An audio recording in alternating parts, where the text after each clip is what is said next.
Hello बच्चों, नमस्कार। स्वागत है आपका अपने परिवार अंकित एजुकेशन अड्डा पर। आज हम बात करने वाले हैं RRB, NTPC, RRB group D और आरपीएफ के कुछ महत्वपूर्ण प्रश्नों के बारे में। यहाँ पर इस तरीके का प्रश्न बन सकता है, तो ये सिंपल इंटरेस्ट से रिलेटेड कुछ महत्वपूर्ण क्वेश्चन लेकर आए हैं जिन्हें आप बहुत ही कम समय में कर सकते हैं। क्वेश्चन लिखा है पहला, कोई धन 10% की दर से 2 वर्षों के लिए कर्ज पर लगाया गया। यदि उसी धन को 6% की दर से 4 वर्षों के लिए कर्ज पर लगाया गया होता तो 1200 रुपये अधिक ब्याज प्राप्त होता। तो वह मूलधन क्या है? तो इस स्थिति में आपको क्या याद रखना है, ये चीज याद रखना है कि हमेशा जो सिंपल इंटरेस्ट होता है, वो साधारण ब्याज जो होता है वो आर गुणे टी परसेंट के बराबर होता है। ठीक है, आर टी परसेंट के बराबर होता है, ये चीज याद रखना है आपको। ठीक है, कि मतलब अगर पहले रेट का और पहले टाइम का गुणा करेंगे तो पहला ब्याज कितना बनेगा? 10 दूना 20%। ठीक है, 20%। अगर दूसरी बार लिखा है 6% रेट और दूसरी बार समय लिखा है 4 वर्ष, तो 6 चौके 24%। यानी कि दूसरा ब्याज जो बनेगा कितना बनेगा? 24। पहले ब्याज 24 दिया जा रहा था, अब पहले ब्याज 20% दिया जा रहा था, अब ब्याज 24% दिया जा रहा है। तो यहाँ पर कितने परसेंट ज्यादा है? 4% ज्यादा है। लेकिन क्वेश्चन में 1200 रुपये अधिक ब्याज प्राप्त हो रहा है, तो इसका मतलब क्या है? ये 4% जो वैल्यू है वो कितने का वैल्यू है? 1200 रुपये का वैल्यू है। तो 1% का वैल्यू 4 एकम 4, 4 तिया 12, ये बनेगा 300। और हमसे मूलधन पूछा जाता है तो हमेशा याद रखना, मूलधन को 100% के बराबर माना जाता है। तो यहाँ 1% की वैल्यू 300 है, तो 100% की वैल्यू कितनी आएगी? तो इसमें 300 में हम 100 से गुणा करेंगे तो 2 जीरो बढ़ जाएगा, यानी कि 30,000 जो होगा इस क्वेश्चन का राइट आंसर होगा, जो कि आपका चौथा विकल्प में दिया हुआ है। तो इस तरीके से आप कम से कम समय में इस क्वेश्चन को लगा सकते हैं। नेक्स्ट क्वेश्चन देखिएगा, लिखा है दूसरा, यदि किसी धन को 8% के बदले 12% ब्याज पर लगाया गया होता तो उस धन पर 2 वर्षों में 400 रुपये अधिक ब्याज प्राप्त होता। मूलधन कितना है? तो ये अधिक और कम वाला क्वेश्चन इस तरीके से दिया जाए तो आपको इसकी तरीके से करना है कि पहले क्या है, रेट कितना 8% है, समय कितना है 2 वर्ष, तो 8 दूना 16% ब्याज मिलेगा। दूसरी बार रेट कितना है? 12% और समय इसके लिए भी 2 ही% है, तो मतलब 2 ही वर्ष है, तो 8 12 दूना 24, तो ये बनेगा आपका 24%। पहले ब्याज 16 था, 16%, अब ब्याज 24% है। तो हम बात करेंगे यहाँ पर कि इन दोनों को कितना अधिक ब्याज मिला है, यानी कि 16 से 24 हुआ है, तो ये 8% अधिक हुआ है। क्वेश्चन में 8% का जो वैल्यू है वो कितना दिया है? 400 रुपये दिया है। तो 1% निकालेंगे, 8 एकम 8, 8 पंचे 40, एक का वैल्यू 50 आ जाएगा। ठीक है, 1% का जो वैल्यू है वो आपका कितना आ गया? 50। लेकिन क्वेश्चन में मूलधन पूछा जाता है तो मूलधन को 100 माना जाता है, तो 100% की वैल्यू निकालेंगे तो 2 जीरो और बढ़ा देंगे, तो 50 में 2 जीरो बढ़ाएंगे तो ये बनेगा हमारा 5000। इसका राइट आंसर ऑप्शन नंबर चौथा। ठीक है, तो एक ही पैटर्न था, इसी तरीके से करना है, कम से कम समय में आप लगा सकते हैं बिना फॉर्मूले की मदद से। यहाँ पर लिखा है अगला क्वेश्चन, यदि किसी धन पर 10% की दर से 5 वर्ष और 3 वर्ष के साधारण ब्याज का अंतर 180 रुपये है तो वह धन बताएं। तो सेम पैटर्न पर आधारित है, यानी कि 10% रेट होगी, 5 वर्ष का ब्याज होगा तो 10 पंचे 50% ब्याज हो जाएगा। अगर 10% रेट हो 3 वर्ष के लिए दिया जाए तो 10 या 30% ब्याज हो जाएगा। ठीक है, पहले ब्याज 50%, अब ब्याज 30%, इन दोनों में अंतर कितने का हो रहा है? 20% का। लेकिन क्वेश्चन में बोला गया है जो 20% वैल्यू है वो 180 के बराबर है, तो हम क्या करेंगे, 20% जो वैल्यू है उसका जो वैल्यू का मान दिया है वो 180 दिया हुआ है। तो यहाँ से 1 0 से 1 0, 2 से 2 एकम 2, 2 से 2 9 18, यानी कि 1% का जो वैल्यू का मान आया वो 9 आया। लेकिन हमसे मूलधन बताया जाता है, धन पूछा जाता है, तो हम 100% का वैल्यू निकालते हैं। 1% का 9 है तो 100% का कितना होगा? 900, 2 जीरो बढ़ जाएगा। तो ये हमारा फाइनल आंसर होगा ऑप्शन नंबर। और बताइएगा अपना रिमार्क बाद में कैसे आपको वीडियो लगा है और कैसा आपको ट्रिक लगा है। तो क्वेश्चन पहला है, यदि 2500 रुपये का 2 वर्ष का चक्रवृद्धि ब्याज तथा साधारण ब्याज का अंतर आपका कितना दिया है? आपका 400 रुपये है, तो दर प्रतिशत बताएं। देखो, अगर आपको इस तरीके से क्वेश्चन दिया जाए तो आपको याद रखना, अगर आपके पास मूलधन मूलधन मतलब प्रिंसिपल आपका पी बराबर कितना दिया है? 2500 रुपये दिया है, और आपके पास समय आपका 2 वर्ष है। कितना समय आपका 2 वर्ष होना चाहिए, याद रखना, समय आपका 2 वर्ष होना चाहिए, जरूरी है ये आपका। ठीक है, और आपको अंतर, अंतर का मतलब क्या है? डिफरेंस। आपका जो अंतर है, अंतर को हम क्या करेंगे? डिफरेंस मान लेंगे, और डिफरेंस कितना है आपका? 400 रुपये। अगर आपका इस तरीके से क्वेश्चन दिया हो तो आपका जो रेट परसेंट निकलता है, तो रेट का परसेंट मतलब होता है कि डी बटा में पी, इसका वर्गमूल करेंगे और गुणा में लगा देंगे 100, और ये जो आंसर आएगा हमारा परसेंट में आएगा।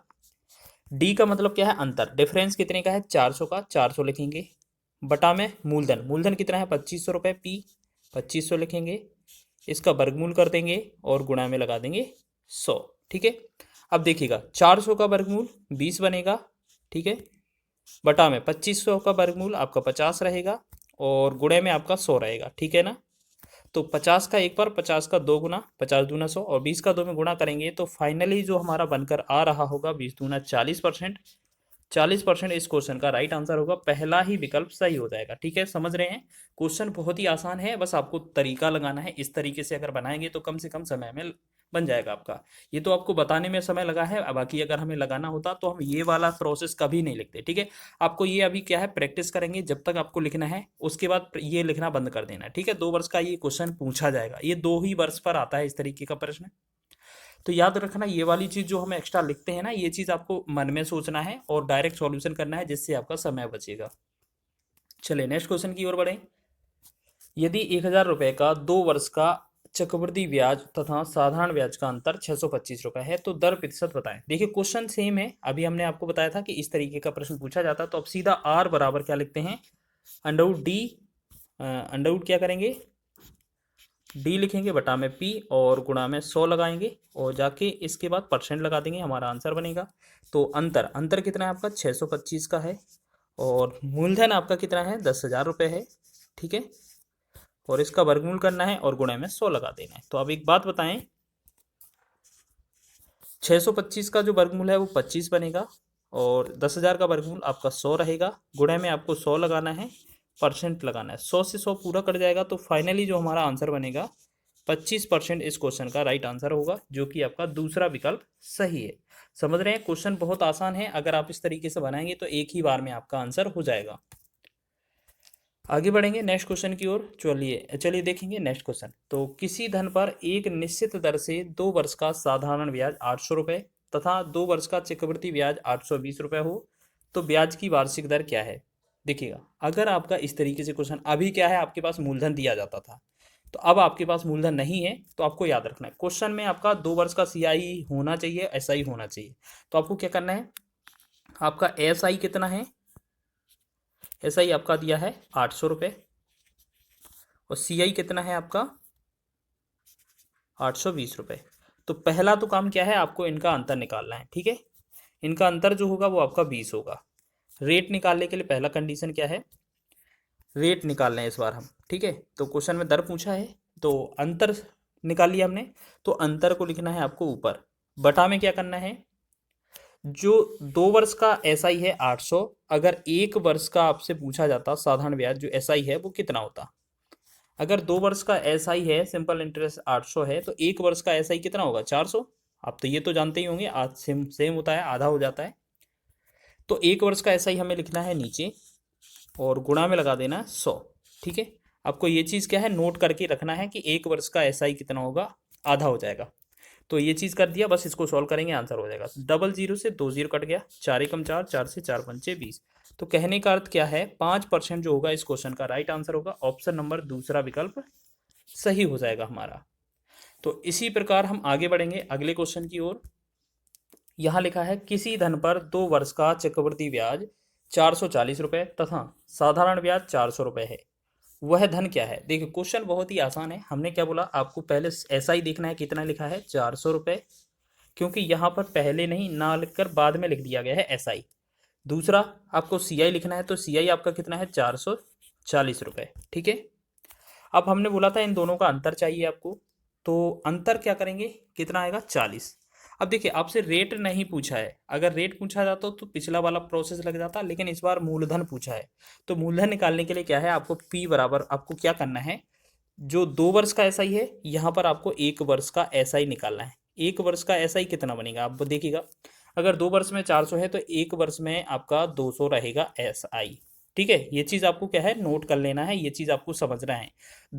2 वर्ष का जो साधारण ब्याज है 400 है, तो 1 वर्ष का 200 बनेगा। अब आपको मूलधन निकालने के लिए क्या करना है, जो आपका मूलधन है, जो आपका 1 वर्ष का एसआई है, उसका तो वर्ग करना है, यानी कि 200 गुणे में 200 लिख देना है। और आपका जो पहला जो आपका अंतर निकला है सीआईएसआई का अंतर, उसे हमें नीचे कर देना है। बस सॉल्व करेंगे, आंसर हो जाएगा। 1 0 से 1 0, 4 एकम 4, 4 पंचे 20 और 200 का 5 में गुणा करेंगे तो ये बनेगा 1000। 1000 इस क्वेश्चन का राइट आंसर होगा, जो कि हमारा पहला ही विकल्प सही हो जाएगा। तो आप अगर इसे फॉर्मूले बनाया जाना चाहेंगे तो हमने पीछे वाले वीडियो में, अभी पहले तो इसकी देखें, मूलधन निकालना हो तो हम क्या करेंगे, इसे लिखेंगे 1 वर्ष का SI, इसका कर देंगे वर्ग और बटा में करेंगे CI माइनस SI। इस वाले फॉर्मूले से तो आपका ये मूलधन निकलेगा, लेकिन रेट निकालना हो तो हम क्या करेंगे, CI माइनस SI ऊपर लिखेंगे, ठीक, और बटा में 1 वर्ष का SI लिखेंगे और गुणे में लगाएंगे 100। तो ये हमारा आंसर रेट परसेंट में होगा। हमने दोनों तरीके के क्वेश्चन करवा दिए, अगर आपको मिला तो आप बहुत ही आसानी से लगा रहे होंगे। चलिए नेक्स्ट क्वेश्चन क्या है। अब थोड़ा क्वेश्चन का पैटर्न बदल सकता है, तो कैसे देंगे वो, किसी धन का दूसरे वर्ष का साधारण ब्याज 400 रुपये है तथा दूसरे वर्ष का चक्रवृद्धि ब्याज 450 रुपये है, तो ब्याज की वार्षिक दर बताएं। तो आपको एक चीज याद रखना है, कभी भी आपका चाहे साधारण ब्याज हो चाहे चक्रवृद्धि ब्याज हो, एक वर्ष में कोई भी डिफरेंस नहीं होता है। एक वर्ष में हमेशा साधारण ब्याज हो चाहे चक्रवृद्धि ब्याज हो, हमेशा समान आता है। तो जो अंतर मिलता है वो दूसरे वर्ष के अंत में ही मिलता है। तो हम क्या करेंगे, तो CI SI का डिफरेंस निकालेंगे, CI माइनस SI डायरेक्ट ही निकाल के देखते हैं। तो CI SI का डिफरेंस तो कितना, पहले वर्ष तो कुछ डिफरेंस नहीं मिलेगा, तो दूसरे वर्ष में 400 से 450 बना है, यानी कि 50 आपका CI SI का डिफरेंस हो जाएगा, ठीक है। अब आपको एक चीज क्या चाहिए होता है कि एक वर्ष का SI, एक वर्ष का SI। अब हमने क्या बोला था कि पहले वर्ष भी 400 होगा, दूसरे वर्ष भी 400 होगा, क्योंकि बोला है ना दूसरे वर्ष का ब्याज कितना है, 400 रुपये। तो केवल दूसरे वर्ष का है, तो दूसरे वर्ष में भी तो सिर्फ एक ही वर्ष बोला गया है। केवल पहले वर्ष या केवल दूसरे वर्ष या तीसरे वर्ष या चौथे वर्ष का ही केवल बोला जाए, तो कि इसका मतलब है वो एक वर्ष का दिया जा रहा है, क्योंकि साधारण ब्याज तो हर वर्ष समान होता है। तो पहले वर्ष भी 400 होगा, दूसरे वर्ष भी 400 होगा, तीसरे वर्ष भी 400 होगा, इसी प्रकार। तो हमने दोनों चीजें देखनी। अब दर बताना है तो हमने क्या है, दर के लिए पहला फॉर्मूला बताया था, रेट बराबर क्या होता है, CI SI का डिफरेंस हम ऊपर लिखते हैं, बटा में एक वर्ष का SI 400 लिखेंगे नीचे और गुणा में लगा देंगे 100, हमारा आंसर हो जाएगा परसेंटेज में। 2 जीरो से 2 जीरो कट गया, 4 एकम 4, 4 से काटेंगे 12.5%। तो हमने देखा यहाँ पर 12.5% जो होगा इस क्वेश्चन का राइट आंसर होगा, जो कि पहला ही विकल्प में दिया हुआ है। तो इस तरीके से आप ये क्वेश्चन भी आसानी से लगा लेंगे। नेक्स्ट क्वेश्चन की ओर बढ़े तो यहाँ पर भी देखें, यदि किसी धन के दूसरे वर्ष का साधारण ब्याज 800 रुपये है तथा चक्रवृद्धि ब्याज 840 रुपये है, तो वह धन ज्ञात करें। तो अभी हमने क्या बोला, CI SI का डिफरेंस, CI माइनस SI का डिफरेंस अगर निकालेंगे, देखो सेम क्वेश्चन क्या है, क्योंकि पहले वर्ष का SI और CI सेम होता है, तो यहाँ पर नहीं दिया, बोला है दूसरे वर्ष में 800 रुपये साधारण ब्याज और दूसरे वर्ष में 840 रुपये चक्रवृद्धि ब्याज है, तो अंतर जो होगा वो दूसरे वर्ष में ही होगा। तो कितने का होगा, 840 और 800 का डिफरेंस करेंगे तो ये हमें 40 बनेगा। तो हमारा डिफरेंस कितना आया, 40। अब हमसे क्या बोला जाता है कि एक वर्ष का आपको SI निकालना है। तो हमने क्या बोला था, केवल दूसरे वर्ष बोला, तीसरे बोला जाए, चौथे बोला जाए या पहले बोला जाए, तो सभी वर्ष जो साधारण ब्याज होता है वो समान है, यानी कि इसका भी कितना है, 800 रुपये है। देखो यहाँ दोनों वर्षों का ऐसा ही नहीं बोला गया है, ये चीज आपको नोट करते रहना है, ठीक है। यहाँ सिर्फ दूसरे वर्ष का बोला गया है, तो इसका मतलब क्या है, पहले वर्ष भी 800, दूसरे वर्ष भी 800। तो हमने देखा एक वर्ष का जो साधारण ब्याज है वो 800 रुपये है। अब हमसे धन ज्ञात करने के लिए बोला है, तो धन के लिए हम क्या करते हैं, जो भी हमारा एक वर्ष का ऐसा ही होता है उसे हम 2 बार लिख देते हैं गुणे में या वर्ग कर देते हैं। इसके साथ साथ जो CI SI का डिफरेंस होता है उससे हम भाग कर देते हैं, बस आंसर हो जाएगा, ठीक है। हमने पीछे भी करे थे, 1 जीरो से 0, 4 एकम 4, 4 दूना 8, 1 जीरो, बस हमें 800 का 2 में 20 में गुणा करना है, 8 दूना 16 और 3 जीरो हमारा 7 में रहेगा। तो ये 16,000 जो बनेगा इस क्वेश्चन का राइट आंसर बनेगा, जो कि हमारा तीसरा विकल्प राइट आंसर हो जाएगा, ठीक है। तो ये क्वेश्चन आपका बहुत ही महत्वपूर्ण है, और इस तरीके से अगर ये क्वेश्चन बनाएंगे तो आपका 100% एक्यूरेसी के साथ क्वेश्चन के आंसर सही बनेंगे, और आपका समय भी काफ़ी अच्छा रहेगा, आपकी एक्यूरेसी और आपका टाइम स्पीड भी बहुत अच्छा रहेगा, कि आप कम से कम समय में अच्छे से अच्छा क्वेश्चन